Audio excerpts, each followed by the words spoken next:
안녕하세요. 금락치마입니다.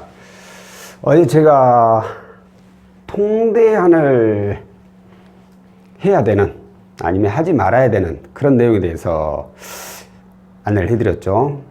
어떻게 보면 저한테 통대안으로 문의를 주신 분 중에 그 중에서 부결나신 가장 많은 사례들, 가장 많은 이유 중에 하나, 바로 부채 비율을 하겠어요. 그러니까 부채 비율이라는 게 연봉 대비 부채가 얼마나 넘느냐, 이 문제가 아니라 현재 이용 중 이 부채가 저금리가 얼마나 되고 고금리가 얼마나 되느냐, 이 비중에 따라서 통대안을 해야 될지 말아야 될지를 제가 결정하는 그런 내용에 대해서 설명을 드렸는데, 오늘 구와 관련된 문의가 엄청 많았습니다. 엄청.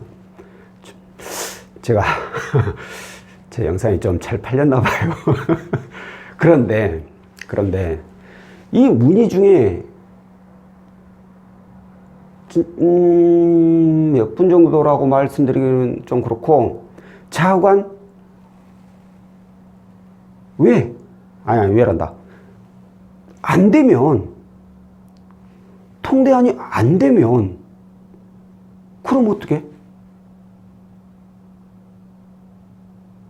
이 내용에 대해서 문의가 많이 들어왔어요.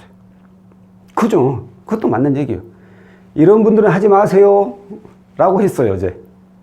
그거 안 하면 어쩌라고요. 나 죽겠는데 지금.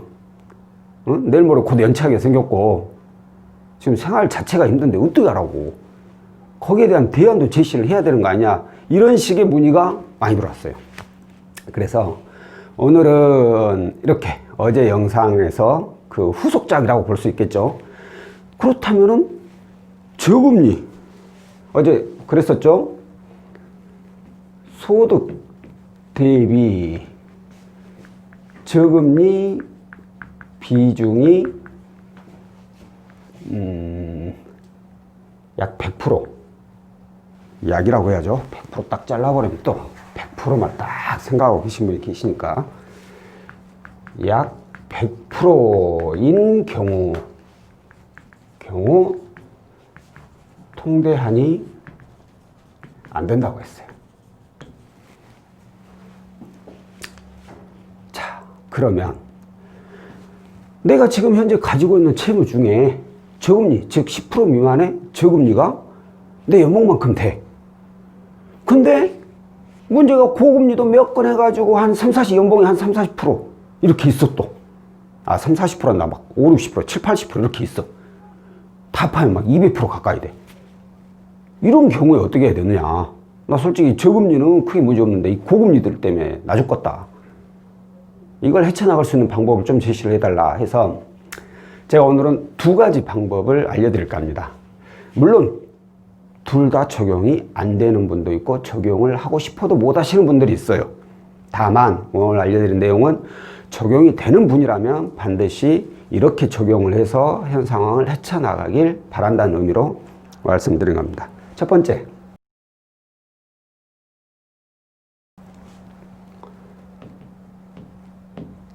채무통합, 론까지 적을게요. 론을 이용하시면 조금이라도 낫다. 이 얘기는 무슨 얘기냐? 자, 저금리가 현 채무의 저금리가 약 50%, 그리고 고금리가 50%면 좀 애매한데, 차관 50%든 차관 그 이상 있을 경우에 이 고금리를 통합을 하는 거예요. 고금리만 통합하면 채무자들 입장에서는 어마어마하게 상황이 바뀌죠. 왜? 이걸 통합을 해버리면 첫 번째, 가장 피부에 와닿는 월 불이익 금액이 감소를 한다는 거죠. 왜 감소를 하느냐? 자, 예를 들어서 내가 저금리는 이제 제껴두고 고금리 대출 한 4건 있어요. 어떤 것은 받은 지 뭐 1년 됐고, 어떤 건 2년 됐고, 어떤 건 몇 개월 됐고, 어떤 것은 뭐 3년 됐고 이래요. 근데 얘네들 상환기간 대부분이 뭐 3년짜리, 5년짜리 이렇게 있을 거예요. 근데 얘네들 하나로 딱 통합하면서 상환기간을 5년 내지 그 이상으로 늘려버리는 거예요. 그렇게 되면 아무래도 상환기간이 길어지니까 월 납입 금액이 줄어들게 되죠. 그 차이는 어마어마하게 납니다. 또 하나, 신용 등급이 상승하게 돼요. 등급 상승. 왜 신용이 상승하느냐? 항상 제가 말씀드렸죠. 신용을 올리는 가장 좋은 방법, 대출금을 갚아버리면 돼. 그 쉬운 걸 누가 몰라요. 그러죠. 대출금을 갚을 수 있는 방법은 쉽지가 않죠. 가족이 도와주거나 하늘에서 돈이 떨어져야죠. 근데 그렇지 않은 경우에는 두 번째가 이제 대출 건수를 줄이는 거예요. 건수를 줄이는 건 대출 금액을 줄이라는 얘기가 아니에요. 예를 들어서 3건에 5천만 원 있어. 그럼 이거 한 건에 5천으로 줄이는 거예요. 그럼 대출 건수가 3건이 한 건이 되게 되죠. 건수가 줄어들면 신용 등급이 올라가게 됩니다.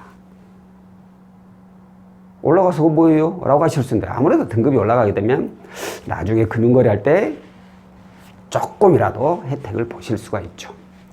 거기다가 이제 상황에 따라서 추가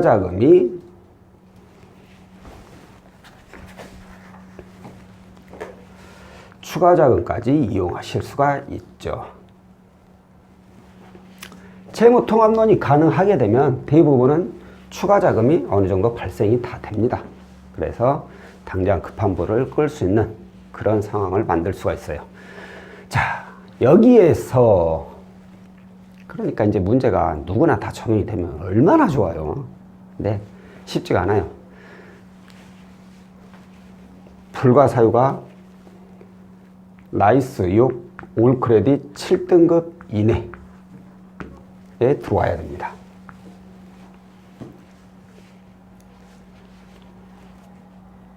이것만 들어오면 되느냐? 여러 가지 내용들 있죠. 이제 네이버 등급이라든가 이런 것들. 근데 기본적으로 라이스 6 7등급 이내, K12 7등급 이내에 들어와야만이 일단 채무통합론이 가능한지 조회를 해드릴 수가 있어요. 만약에 내가 라이스 7이고 K12가 8이나 이 정도 돼. 예를 들어서 이 정도 등급이야. 아니면 둘 중에 하나가 7이고 둘 중에 하나가 8일 경우에 이래도 안 되죠. 근데 내가 따로 연체를 해보거나 그런 건 아니야. 다만 최근에 대출 너무 자주 받았어. 근데 현금세를 계속해서 돌려막기 하고 있고 그러면 등급은 떨어질 수밖에 없어요. 그런데 사람들이 채무자분들이 착각하는 게 이거예요. 내가 등급이 낮은 이유가 내가 현재 대출이 많아서 낮은다. 오로지 그 이유. 그 말은 틀린 말이 아니에요. 맞아요. 근데 등급이 떨어졌죠. 근데 따로 연체를 하지 않고 더 이상 대출을 받지 않는다. 그러면 이 등급은 다시 살살살살 올라갑니다.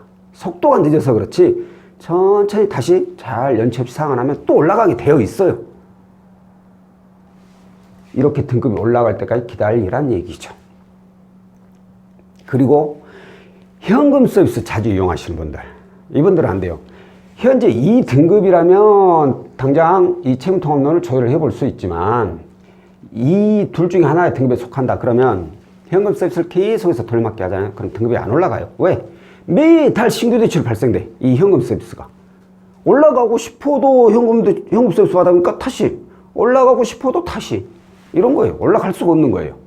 그렇기 때문에 이 등급 안에 속하신 분이라면 현금 서비스라면 절대 이용을 하시면 안 되고 또 하나 더. 신용조회. 신용조회 같은 경우에는 이제 이건 제 뇌피셜입니다. 왜냐하면 제가 지금까지 경험을 바탕으로 보면은 신용조회는 신용 등급이 하락하지는 않아요. 그죠? 대출을 받아야지 하락하지. 근데 문제가 이 조회 기록들이 많이 쌓이게 되면 어느 정도 등급이 이제 올라갈 타이밍이 됐는데도 조회 기록이 계속 늘어나니까 올라가지 못해요. 이 조회 기록이 억누르고 있어요. 등급이 못 올라가게끔. 그래 버리니까 또 등급이 그래서 등급이 또 못 올라가게 돼요.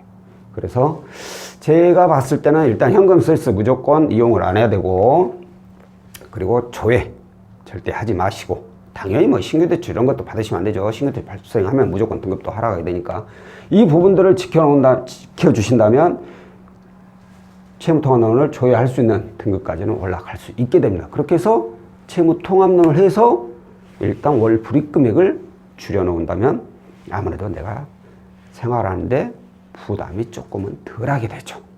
이렇게 해서 첫 번째 방법이 있고, 자, 이제 이건 두 번째 방법은 많이들 좀 꺼려 하시는데, 개인회생 또는 신용회복입니다.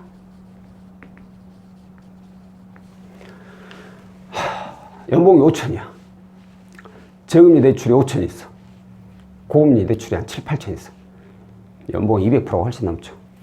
제가 이 얘기는 항상 들었는데 또 이걸 잘못 또 받아들이는 분들이 있어요.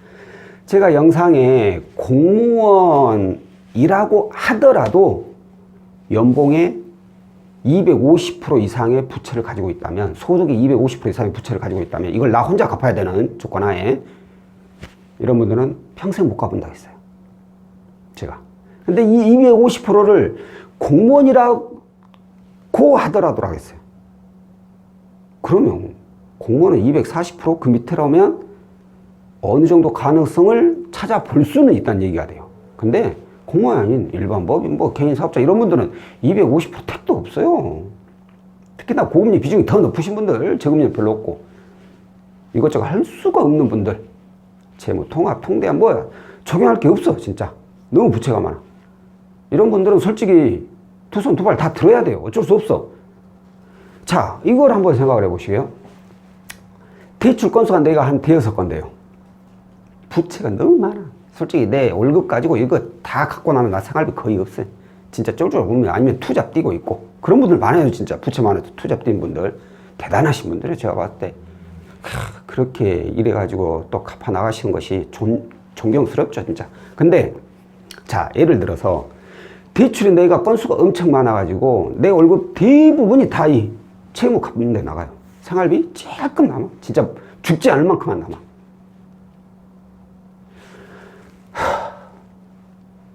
매달 상한 일이 몇 번을 다가오는데 그때마다 스트레스죠. 이제 이번 거 어떻게 갚냐. 진짜 이번 거 갚어? 다음 달은 또 어떻게 하냐. 스트레스 속에 사는 거예요. 그런다고 해서 내가 뭐 생활비나 그래 너 갖고 생활비라도 만족할 만큼 쓴다. 그러면 또 괜찮죠. 버틸만 하죠. 생활비라도 쓰니까 적응 못할 망정. 근데 생활비도 한 달에 돈백도 안 되면서 돈 50만 원이나 이용하면서 나머지 다 빚가면 됐어. 자, 어떤 누구는 그러죠. 도덕적에 일하고. 맞아요. 국가에서 이런 거 빚 탕감해주면 도덕적에 일해서 빚 다 내가지고 손들어 버릴 거. 나 없어 배째 입으로. 이런 것 때문에 문제가 된다라고 하는데 너무 열을 냈나? 왔다 갔다 가면 해버리네. 자, 하는데 내가 만약에 채무자다. 내가 빚이 200% 이상 내가 감당하기 어려울 정도로 있어. 진짜. 그럼 저는 개인회생 신청할 거예요. 왜?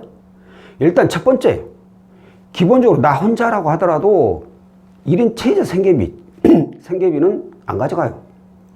국가에서. 최소한 100만 원 또는 내가 한 달에 생활비로 쓸 수 있다는 거예요. 그 나머지 금액만 매달 법원 통장에 넣어주면 돼. 그걸로 땡이야. 혹시라도 지금 내가 연봉이 3천인데 내년이면 내가 연봉이 5천 오르는데 그럼 또 2천만 원 더 줘야 되나? 아니, 또 그런 것도 없어요. 신청했을 때 정해진 금액 한번 딱 정해지면 내가 로또를 맞든 뭐 떼돈을 벌든 필요 없어. 그냥 정해진 금액만 그대로 납부해버리면 끝나는 거예요. 갈수록 내 생활비는 내가 연봉이 오르면 오를수록 내 생활비는 더 많아지는 거죠. 차라리 여유 있게 편하게 살죠. 두 번째, 빚도 촉이 없잖아요. 왜 안 갚냐, 저리 안 갚냐, 언제 갚을래? 그 스트레스가 없어. 두 번째, 매달 이달은 어떻게 갚아야 되나, 뭘로 갚아야 되나, 이런 스트레스가 없어지는 거예요. 그러니까 내가 내 직업상 아니면 진짜 내 개인적인 어떤 상황상 개인회생이나 신용회복을 신청하실 수 없는 분들이 있어요. 그런 분들은 어쩔 수 없어. 그런 분들은 뭐 어쩔 수 없이 그냥 갚아 나가죠. 근데 그것도 아니면서 그냥 아씨 그 찝찝하게 그런 거 걔네생 신용불량이라던데 그거 어떻게 신청해? 그냥 어떻게 해서든 갚아 나가 보지 뭐 이런 분들 계세요. 와 갚아 나가 보지 이건 좋은 생각이에요. 자기가 저질른 일이니까 자기가 다 책임을 져야죠.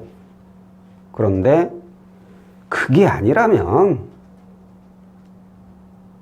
그렇게 개인의 생을 무섭게 생각하실 필요 없다 이거예요. 3년이면 끝나요. 그것도 또 요즘은 예전에는 5년이었는데 3년이면 요즘은 딱 끝나버리잖아요. 차라리 3년간 나 죽었다. 아니 나 신용불량자다. 그렇게 사는 거예요. 그리고 3년 후에 딱 평범한 일상으로 돌아가는 거죠. 저라면 진짜 도저히 안 된다면 개인회생이나 신용회복 이거 신청할 거예요. 첫 번째는 채무통합론으로 한번 알아보시고 이거 마저 이제 안 되는 분들 통대안도 안 되고 채무통합론도 안 되고 더 이상 대출도 안 되고 갚아 나가기는 어렵고 연체는 뻔하고 그런다. 그러면 마지막 선택지는 이거 차라리 마음 편하게 이거라도 시청해서 마음 편하게 살자 이거죠. 자 오늘은 통대안마저도 어려우신 분들이 이용할 수 있는 상품 2가지에 대해서 설명을 드렸고요. 다음번엔 또 다른 내용으로 찾아뵙도록 하겠습니다. 고맙습니다.